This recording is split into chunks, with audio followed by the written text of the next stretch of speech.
Rejection is just part of the game. I know I'm going to get rejected, and I'm going to get rejected a lot. It's a numbers game. They don't try to control, well, maybe if I can just try to get this positive. No, 60-40 principle, they know without even thinking about it. They know sometimes they're going to get good reactions, sometimes girls are going to be in good moods, sometimes girls are going to be having a good day, sometimes girls are going to be ovulating, and sometimes girls are going to be in not so good of a mood. Sometimes girls are going to be having a bad day. Sometimes girls are going to be menstruating. They're not sitting there trying to rack their brain over how they can increase their odds. No, they know that the vast majority of it has nothing to do with them whatsoever. So instead of wasting their time trying to figure out some perfect thing to say, they're just throwing out as many opportunities as they possibly can.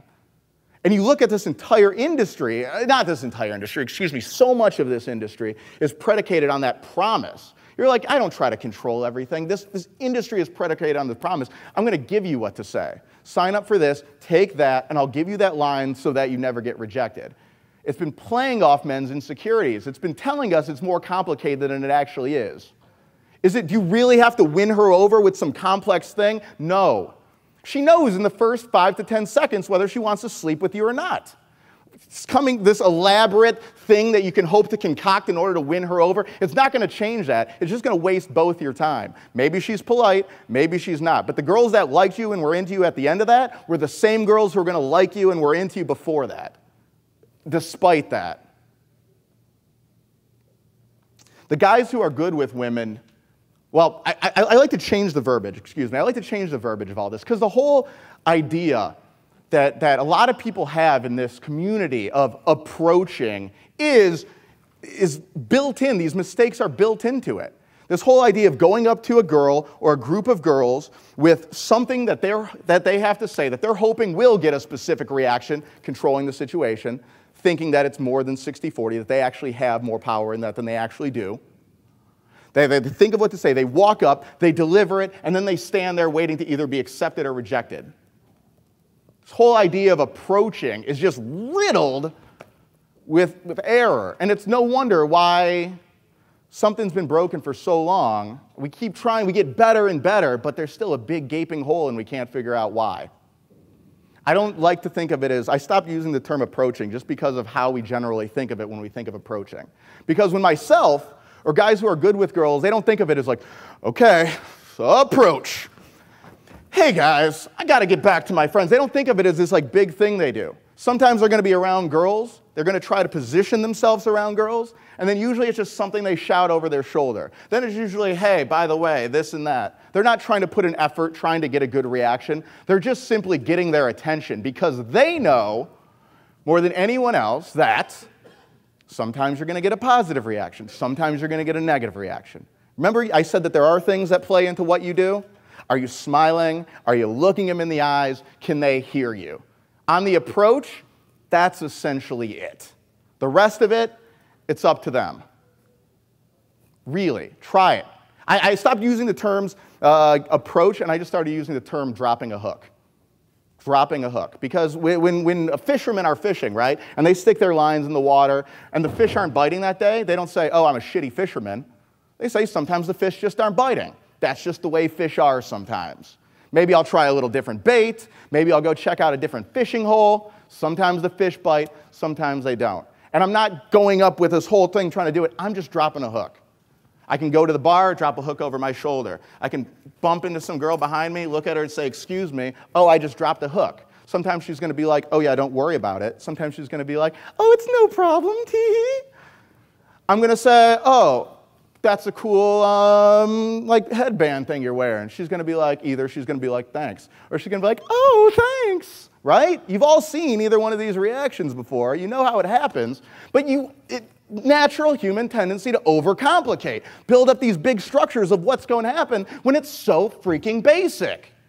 The only thing that makes this complicated, all of this stuff, the only thing that makes it complicated is this thing right here. It's so but freaking simple. The only thing that makes it complicated is your doubt, your insecurity that wants to make it more complicated to make you feel like you can't do it. It's freaking simple. I promised myself I wouldn't swear. I made that promise in years past, but freaking just sounds weird. drop hooks.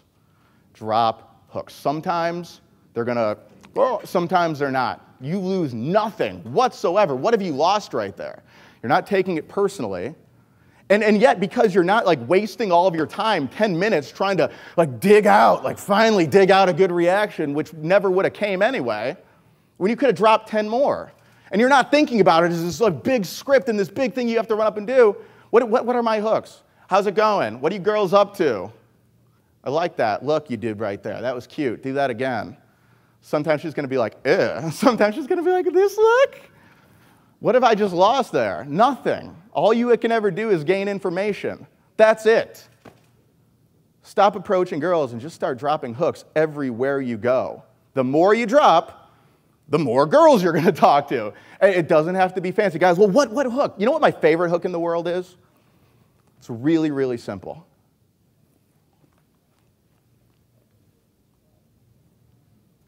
Did you see that I'm communicating with you? Did you see that right there? Who did not see that? Oh, yeah?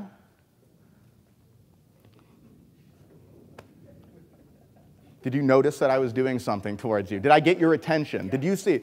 Now, some girls either going to be like, or some girls going to be like, I just dropped the hook right there. All it is finding out, what's this girl's deal? That's all I want to do. I just want to know. And the only way you can tell is to say something. I used to teach differently. I used to say, well, look at them and see if they're really friendly. Well, then go approach them. If they look really like pissed off, don't approach them. I mean, in general, I'm still going to operate under that. But if I'm coaching, you never know. Because I've had girls that they look most friendly and they've just been cold and icy. And I've had girls that look like they want to punch somebody, actually be really sweet. And they were just kind of shy and nervous before. You never know unless you check. So why not? Why wouldn't you? Dropping hooks, man. I literally, every single day, I live in New York, so I walk past a shit ton of people all the time. Every single day, I literally will consciously try to make eye contact with each and every single person I pass. Practice. All it is practice. And sometimes girls are going to smile back. Sometimes, you know what my favorite response is when I'm like I'll just bore into people's heads. If they don't see me, I will just stare until I get something. That's another thing. Stare at people's heads. That's a hook. If they don't see you, never counted. You weren't staring. What are you talking about? Wait until their eyes meet. As soon as their eyes meet, you're going to know whether they're into you or not. Either they're going to smile back, either they're going to be like, or my favorite response, which was I was about to say, my favorite response, which most guys don't think of as a positive response, but when I look at a girl boldly, and she looks away really fast. When she looks down, I love that response so much. Because I know, just like when maybe in times past, obviously not nowadays, but I know when a girl's made me nervous when she's looked at me, I've had that same reaction. So when a girl does that, I just get this smile on my face because I know what I just did to her inside of her body. I just know, right? Right? Here's how you know you're doing it right. And I say the same thing about escalation. You know how you're doing it right? You know how you're doing it just enough? Because it feels really weird on the inside. You feel awkward. You feel funny. If you're not stepping outside of that comfort zone, if you're not making your own self feeling, with the amount of eye contact you're not making enough. If you're not feeling really, really awkward about how far you're pushing the interaction, you're not doing it enough, I promise you. Because if you were, you'd be having a lot different results than you've already been having. And if you just keep doing what you've always done, you're going to keep getting what you've always gotten. So you have to take different actions. It's really what it comes down to. It's so simple. I mean, we could break this down conversation. I mean, I talked about conversations last year. I talked about buffering. I talked about not talking too much. It's never about the secrets. The thing about conversation that's so funny, it's based on the same principle. Guys always say, let's think about it in the same way. Like, what do I say? Like, what's the thing that I'm going to be able to say to get her to like me? The ultimate fallacy, the ultimate lie of this industry, the ultimate lie of your self-doubt and your insecurity. You're not good enough as you are. She would not like you just for being the person who you are standing in front of her. You have to say something to get her to like you. She's up here, you're down here. And either she's got to come down a couple pegs or you've got to say something that's going to bring you up. The ultimate fucking lie of the industry. And they didn't come up with it. You've been telling yourself that long before they ever came up and made money off of that insecurity. It's bullshit. In the meantime, she's sitting there wondering, why the hell is this guy talking so much? I liked him. I was actually into him. Why is he trying to act like he needs to win me over? Actually, now I don't like him anymore. What the hell is he trying to make up for?